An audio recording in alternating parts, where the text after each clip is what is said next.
Mga kabayan, kamusta po? Si Kabanong po, muli pong nagbabalik para po magkomento po sa inyo dito po sa Tambayan mga kabayan. Samahan niyo po inyong lingkod, magkomentohan na po tayo mga kabayan. Sana po nasa maayos po kayong kalagayan. Ito po, komentohan po natin mga tabay, ito pong grupo umano ng mga salot umano ay nagfile po mga kabayan. Ibinalik po nila at muli po sila nagfile dahil nung una po ni-reject po ng Secretary General po ng Kamara na si Cheloy Garapil. Ngayon po, kanina po mga kabayan, kanina po ay nag-file na naman po ang mga salot umano ng ating bansa ng impeachment po kay Bongit na tinatawag na bangag. At napakahirap po pagkatiwalaan ang mga grupo na ito. At natityak naman po natin na isusunod din po nila sa susunod na buwan ang panibago na namang impeachment sa ating Vice President Sara Duterte. Komentuhan po muna natin itong ginawa po nilang impeachment sa kay Bangag at tinatawag na Bongit. Ikalawang impeachment complaint laban kay PBBM muling inihain sa Kamara. House Secretary General Cheloy Garapil tinanggap ang reklamo pero hindi tiyak kung maipapadala ngayong araw sa tanggapan ni House Speaker Faustino Bogie D. III. Si Eden Santos sa report. Eden?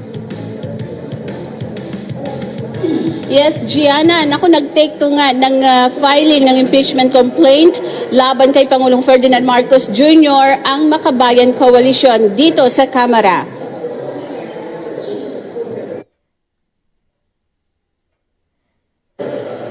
Ng House of Representatives ang ikalawang impeachment complaint laban kay Pangulong Ferdinand Marcos Jr. Yan ay matapos na bumalik ang Makabayan Coalition sa Kamara upang matiyak na natanggap ni House Secretary General Cheloy Garapil ang kanilang reklamo. Nais din nilang masiguro na maisasama ito sa order of business mamayang hapon sa plenaryo. Ang ikalawang reklamo na tinaguriang Makabayan impeachment ay nakasentro sa 3 article of impeachment at ito ay ang institutionalizing systemic corruption and patronage, abuse of discretionary power over unprogrammed appropriations, at direct personal involvement in kickback schemes. Dagdag pa ng mga complainant at endorsers na hindi lamang ito tungkol sa isang pangulo na pinagtaksilan umano ang tiwala ng bayan o betrayal of public trust, kundi ito rin ay tungkol sa sistema ng korupsyon na umabot na sa pinakamataas na antas ng gobyerno. Bagaman tinanggap ang ikalawang impeachment complaint laban sa Pangulo, hindi raw maipangako ni Garapil kung maipapadala agad ito ngayong araw sa tanggapan ni House Speaker Faustino Bogie D. III. Katwiran daw ng Secretary General na batay sa tradisyon ng Kamara ay wala pang nangyari na ang inihaing complaint ay ipinadala sa katulad na araw sa Speaker's Office. So ang hinihingi namin sa inyo, sana bantayan natin lahat. Yan po mga tambay, napakahirap po pagkatiwalaan ng grupo na yan.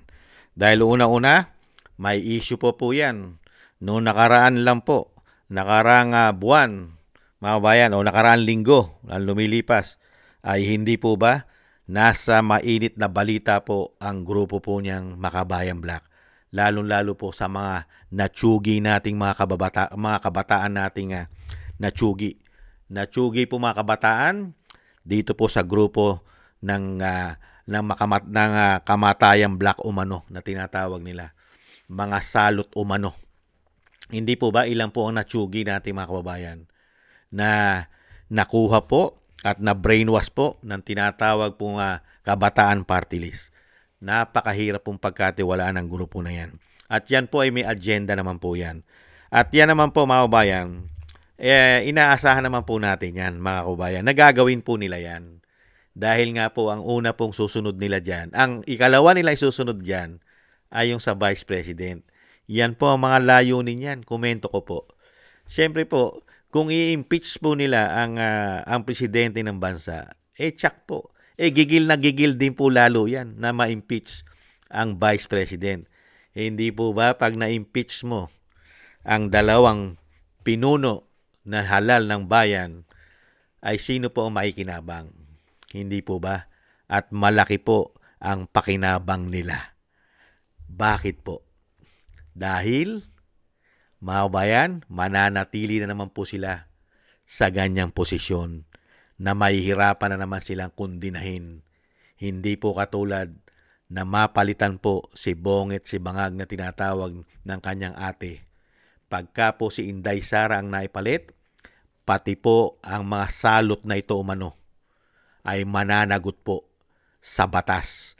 Lalo-lalo po ang ginawa po nila na mahigit 50 years na pahirap sa ating mga anak, pahirap sa ating mga kababayan, lalo-lalo sa ating mga kababayan katutubo. Pinahirapan nila, pati po ang ating mga kababayan, mga sundalo, mga men in uniform, nahirapan po dyan at karamihan din po inatsugi, mga kababayan. Ibang klase po yan at napakahirap pong pagkatiwalaan ng grupo na yan. Pero mga kababayan, yan po ay systematic po yan. Systematic naman po yan. At expected na po natin yan na yung grupo ng mga salot na yan umano ay magsasampa po ng impeachment dahil nalalagay din po kasi sila sa hot seat. Hindi po ba? Kaya katulad po na nangyari noong nakaraang linggo, nakaraang mga araw, ay sila po ay binakbakan po ng mga kasundaluhan ang kanilang grupo. Hindi po ba? At siyempre mga kabayan, ang iniintay naman po natin, kasi po yan mga wala pong walang valid kung tutusin yung unang impeachment at itong pangalawang impeachment, mga scripted yan umano Komento ko po. Ang intayin po natin ang sigurado pong napakaraming kumpleto, dokumentado at kumpletong mga ebidensya yung impeachment na ihahain sanang muli. Sana po ihahain ng muli o pumunta na po sila sa House of Representatives ang grupo po nila Attorney Topacio. Ang grupo po ng PDP Laban ay kumpleto po sa lahat ng ebidensya at nakita naman po natin kung gaano karami. Isang maleta na ebidensya po ang dala-dala po at ihahaing impeachment kay Bongit at kay Bangag. Ito pong ihahain ng grupo po nila Attorney Topacio. Yan po ang inaabangan po natin, mga kababayan. At titingnan po natin at aabangan po natin kung tatanggapin pong muli nitong ni House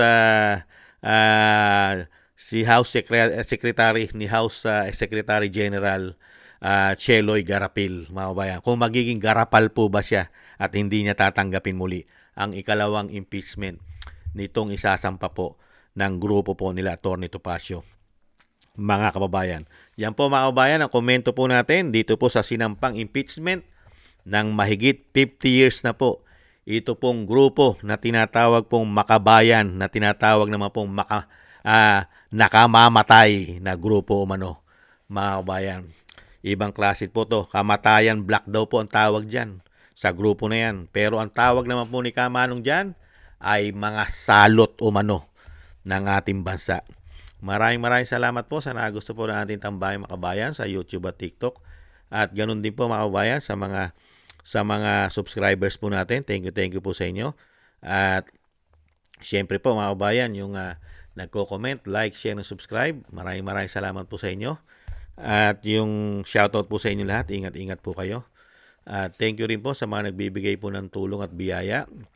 Maraming salamat po kay Tatay Nick ng Canada, Eric Hershaw ng Canada, si Annie Jo, si Balance Vision TV, si Gay at Shena, excuse me po, si Phil Am, Kingston ng Hong Kong, si Jake Yahut ng Maisog, California, USA, Gina Ray Solidides ng Berlin, Germany, Julieta Celona ng Sydney, Australia, at Baby Roman Ate Isa ng Cagayan.